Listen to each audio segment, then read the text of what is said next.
Halloween had always been one of my favorite holidays.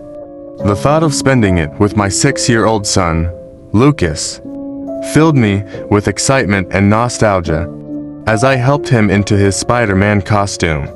I couldn't help but smile at his eager anticipation. "Dad, is it time yet?" Lucas asked, his voice bubbling with excitement. "Not yet, buddy," I replied, adjusting the mask to make sure he could see properly. "We'll wait until it gets a little darker." The sun hung low in the sky, casting long shadows across the neighborhood. I decided it was finally time for our adventure to begin, and we set out into the cool, autumn evening. As we strolled down the familiar streets, the decorations filled the neighborhood with an eerie charm. Jack-o'-lanterns flickered with an otherworldly light, and ghouls and skeletons dangled from porches. But the joy of trick-or-treating was soon replaced by an unease I couldn't quite shake. Lucas was excited, darting from house to house, his bucket filling with candy. But I couldn't help but notice the uneasiness of our neighbors. Their smiles seemed forced, and their eyes held a shadow of dread. I chalked it up to the darkness and my own overactive imagination. We continued our rounds, and as the sun dipped below the horizon, the streetlights cast eerie glows on the silent houses. The air grew chilly, and I tightened my grip on Lucas's hand. It was as if the world around us had shifted, and the familiar streets had taken on a sinister quality. As we approached one particular house, the yard was filled with scarecrows. Lucas hesitated for a moment, but the promise of more candy spurred him forward. The door creaked open, revealing a woman in a witch's costume. She handed Lucas a candy bar, her eyes fixed on him with an intensity that sent a shiver down my spine. "Happy Halloween," she whispered, her voice quivering. We hurried away from the house, and Lucas turned to me with wide eyes. "Dad, she was weird."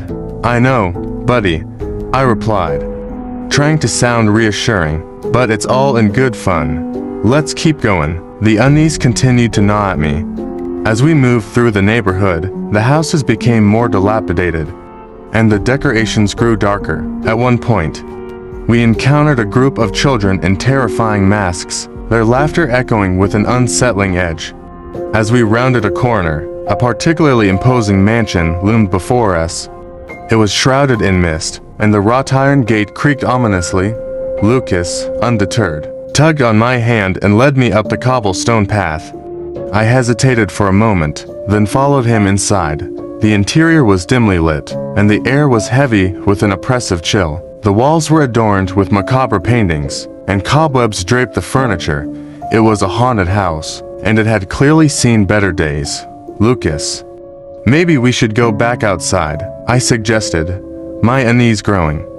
But Lucas was determined to explore, and his young curiosity pulled me deeper into the mansion. We ventured into the basement, where the darkness was absolute. I turned on my phone's flashlight, revealing a room filled with antique dolls. Their glassy eyes seemed to follow us, and I couldn't help but feel a sense of foreboding.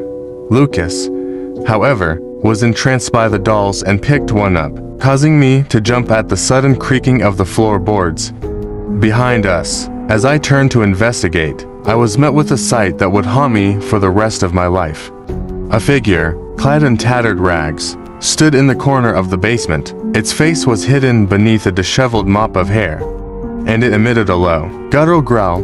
"Dad," Lucas whimpered, clutching the doll tightly. Without a second thought, I grabbed my son's hand and fled from the basement. The creature pursued us, its unearthly wails echoing through the house. We burst out of the front door and back into the night.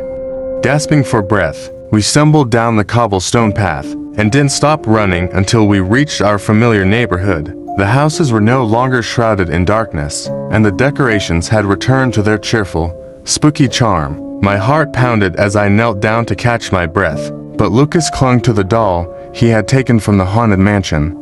"Lucas, we need to go home," I said, my voice quivering. As we made our way back, The night seemed to stretch on forever. Our footsteps were punctuated by eerie whispers on the wind, and I couldn't help but glance over my shoulder, fearing the specter from the mansion would be right behind us. Finally, we reached our doorstep, and I ushered Lucas inside. I locked the door and turned on all the lights. The events of the night had left us both shaken, and I couldn't help but wonder if what we had encountered was real, or was a Halloween prank gone horribly wrong. Lucas sat on the couch, clutching the doll he had taken from the mansion's basement. I took it from him, examining it closely. Its glassy eyes seemed to watch me, and I felt a sense of unease wash over me. The night had taken a toll on us, and I decided to put Lucas to bed early. I tucked him in, and as I turned to leave the room, he whispered, "Dad, don't leave the room, I'm scared." I sat on the edge of his bed, reassuring him that he was safe. But as I glanced out of the bedroom window, I saw something that turned my blood to ice. In the yard, beneath the moon's pale light, the figure from the mansion stood, its grotesque form illuminated by the eerie glow. I reached for my phone to call the police. But as I looked back at Lucas, the doll he had taken from the basement was now sitting on his nightstand, staring at me with those glassy eyes. The wails of the creature echoed through the house once more, and I realized that the horror of that Halloween night was far from over. As I sat there, paralyzed with fear, the room grew colder, and the whispers on the wind seemed to seep through the walls. The darkness outside pressed in, and the disturbing truth became clear. The sinister events of that Halloween night were not a mere prank, but a nightmare that had followed us home, and it was determined to claim us both. As I stood in my neighbor's living room, clutching the shiny antique watch they had entrusted me to care for, a shiver ran down my spine. Mr. and Mrs. Holloway had gone out of town for the weekend, leaving me with the task of watering their plants and taking care of their two dogs, Max and Bella. It seemed like a simple favor, but the eerie silence of their home sent chills down my spine. The Holloway residence, a grand old Victorian house, had always seemed a bit unsettling to me. The creaky wooden floors and dimly lit rooms made the atmosphere unsettling, even in the daylight. As I began watering the numerous potted plants in the conservatory, I couldn't shake the feeling of being watched. The rustling leaves and shadows played tricks on my senses, making every mundane sound seem sinister. The dogs, Max and Bella, were equally unsettling. They were unusually quiet, and their eyes seemed to follow me with a peculiar intensity. I chalked it up to them not being familiar with me, but something about their behavior didn't sit right. Over the next couple of days, the unease in the house continued to intensify. Each night, I was plagued by strange sounds, whispers in the walls, faint, unexplained knocking, and the sensation of unseen eyes in every corner. I tried to convince myself that it was just an old house settling, but I couldn't escape the nagging feeling that I wasn't alone. One evening, as I was preparing dinner in the dimly lit kitchen, the antique watch on the countertop started ticking loudly on its own. Its hands began to move in a chaotic frenzy, the second hand spinning uncontrollably. I had no explanation for this bizarre occurrence. The watch had been motionless for the entire time I'd been there. Then, the dogs started barking furiously. I rushed into the living room to find them both standing at the entrance to the basement, growling and snarling. I hesitated, my heart pounding, before mustering the courage to investigate. Descending into the shadowy depths of the basement, I was met with an unsettling sight. A framed, old photograph of the Holloways had been turned upside down, and the floor was covered in old, forgotten belongings, dusty books, yellowing newspapers, and ancient toys. It was as if the basement itself had a vendetta against the family. The unease that had been festering over the days reached a fever pitch, and I realized that I had to confront the source of this terror. I decided to search for answers in the attic, a place I had avoided thus far. The climb to the attic was steep, and the dust-covered stairs creaked ominously underfoot. As I entered the dim, cobweb-ridden space, I stumbled upon a wooden chest hidden in the corner. I carefully opened it, revealing a collection of journals written by Mr. Holloway himself. With trembling hands, I began to read. Mr. Holloway had been conducting strange experiments, trying to communicate with the dead, to bridge the gap between life and the afterlife. He believed that the watch I held was the key, a conduit to the other side. He had warned himself in his journal about the consequences of his reckless endeavors. The revelation sent a chill down my spine. The bizarre happenings in the house had nothing to do with the supernatural. It was all due to the dark experiments of the previous owner. It was as if his malevolent energy still lingered in the house. I couldn't stay there any longer. I hastily locked the attic and rushed to the front door, the antique watch still in my hand.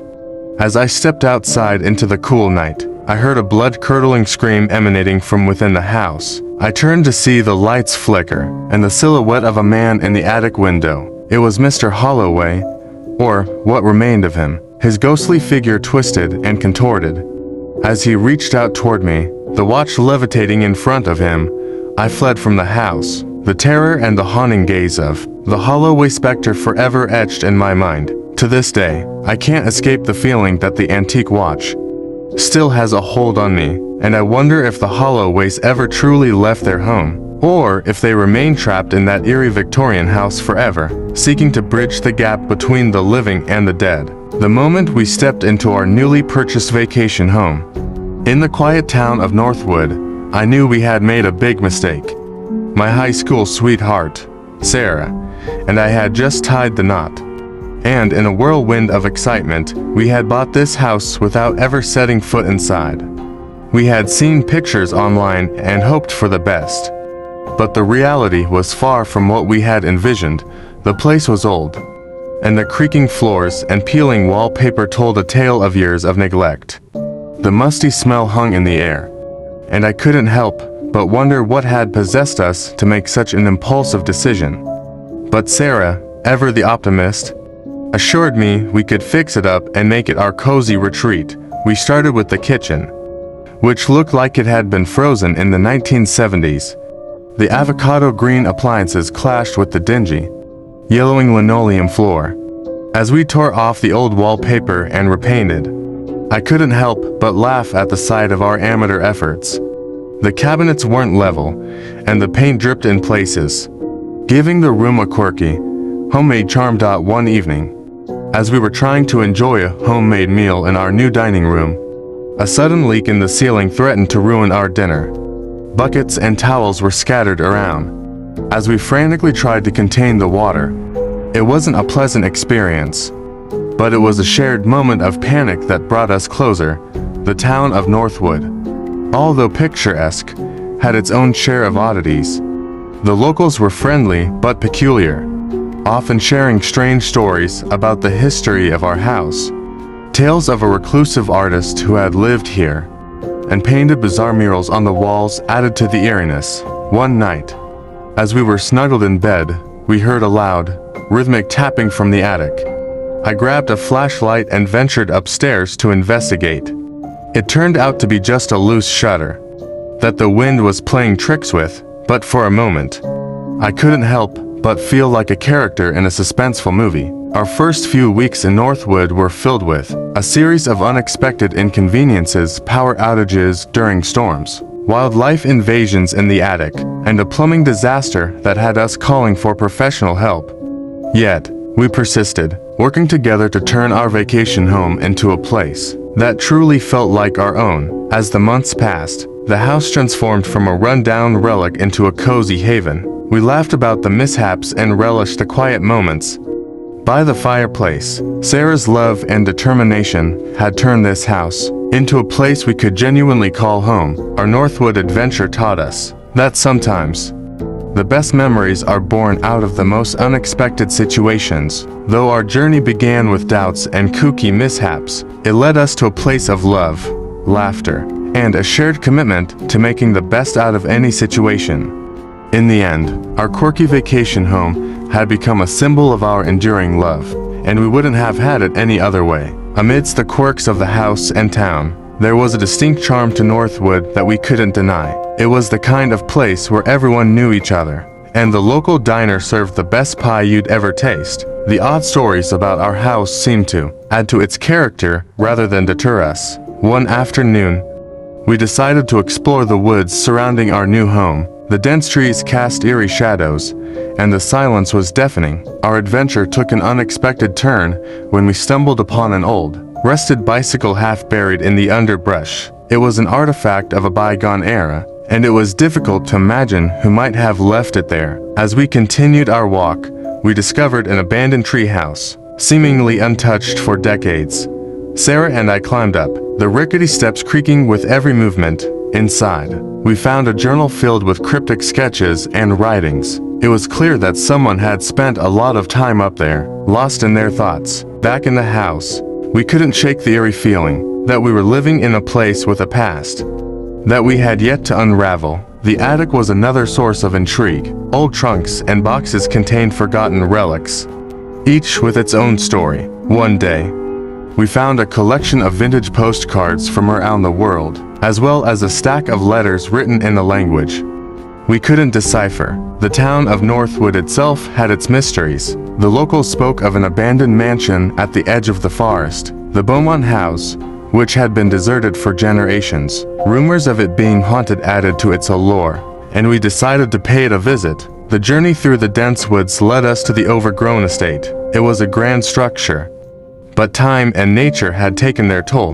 We ventured inside, our footsteps echoing in the empty halls. The fading wallpaper and broken furniture made it clear that no one had lived here in decades. The place was filled with dust and decay, yet there was an undeniable beauty to its ruins. We discovered a hidden chamber, its door half ajar. Inside, we found a collection of old paintings, each one more bizarre and intriguing than the last. They were the works of the reclusive artist, whose stories we had heard. The images were unsettling, with strange, distorted figures and landscapes. It was as if the artist had tried to capture some elusive truth, even if it led to madness. One night, as we sat in the living room, the power went out. It was a common occurrence in Northwood during storms. But this time, something felt different. We lit candles and huddled together, listening to the howling wind and the branches scratching at the windows. It was then that we heard a faint, ghostly melody, as if a piano was playing in the distance. The sound seemed to come from the attic. We made our way up, the stairs creaking beneath us, and as we entered the attic, the music grew louder, but there was no one there. It was as if the very walls of the house were playing this haunting tune. With each passing day, we delved deeper into the mysteries of Northwood. We visited the local library, where an elderly librarian shared tales of the town's history. It was here that we uncovered the story of the Beaumont House and the tragic life of the reclusive artist. The artist had believed that the creative process was a gateway to another world, a way to glimpse the unknown. As we explored the town, we began to notice strange occurrences, mysterious lights in the forest at night, shadows that seemed to move on their own, and whispers that were just beyond our understanding. The townsfolk spoke of the woods as a place of secrets and hidden knowledge. Our journey took a more ominous turn when we stumbled upon a hidden room in the basement of our vacation home. The room was small and windowless, its walls covered in strange symbols and cryptic writings.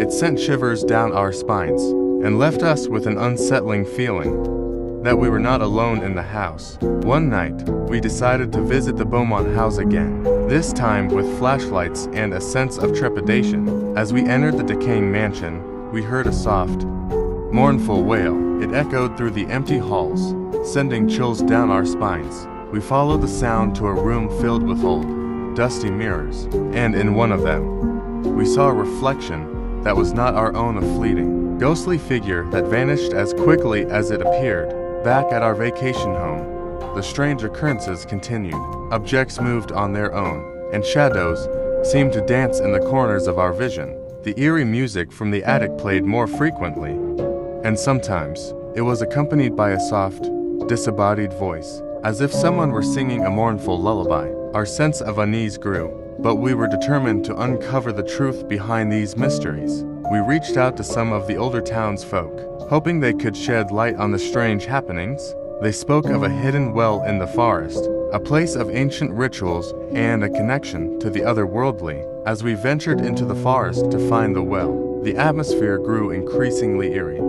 The trees seemed to close in on us, and the air was heavy with an unexplained tension. We finally stumbled upon the well, a decrepit stone structure covered in moss and surrounded by faded, withered stones. It was a place of power, and the townsfolk believed it held the key to unlocking the secrets of Northwood. One night, as we sat in our dimly lit living room, the power went out again, and the eerie music from the attic began. The whispers and shadows grew more intense, and we realized we were in the midst of something far beyond our understanding. We decided to leave Northwood, to escape the mysteries that seemed to entangle us, but the town had other plans. As we packed our belongings, the forest itself seemed to resist our departure. The trees appeared to close in on us, their branches blocking our path. The wind whispered secrets in a language we couldn't comprehend. It was as if Northwood had decided we were not meant to leave. Desperation set in as we tried to escape the oppressive force that held us there. The well in the forest called to us, and we decided to confront it, to unlock the secrets it held. We returned to the ancient stone structure, determined to understand the truth of Northwood. As we stood before the well, we felt a powerful energy emanating from it. The air was charged with an otherworldly force, and the forest seemed to hold its breath. We looked at each other, knowing that there was no turning back. With trembling hands, we reached into the well and touched the water. It was icy cold, and in that moment, we felt a surge of knowledge rush into our minds. We understood the mysteries of Northwood, the artist's obsession with the unknown, and the connection between the well and the eerie music that had haunted us. But this knowledge came at a price. As we turned to leave, we heard a soft, mournful melody, and the ground beneath us began to shake. The well itself seemed to come to life, its stones shifting and rearranging. It was as if Northwood itself had awakened, and it was not willing to let us go. The forest closed in on us, its trees reaching out with gnarled branches, and the shadows enveloped us. We were pulled into the earth, becoming a part of the ancient, hidden knowledge that had haunted Northwood for centuries. Our story became one of the mysteries of the town, a tale of two outsiders who had dared to uncover the secrets of Northwood. We became a part of the well, forever bound to the ancient power that had drawn us in. Our existence merged with the eerie music, the whispers, and the shadows that continued to haunt the town. In the end, our love and curiosity had led us into a world beyond our understanding, and Northwood had claimed us as its own. The town of secrets and mysteries had decided that we were never meant to leave, and so we remained a part of the enigma that was Northwood, forever entangled in its web of the unknown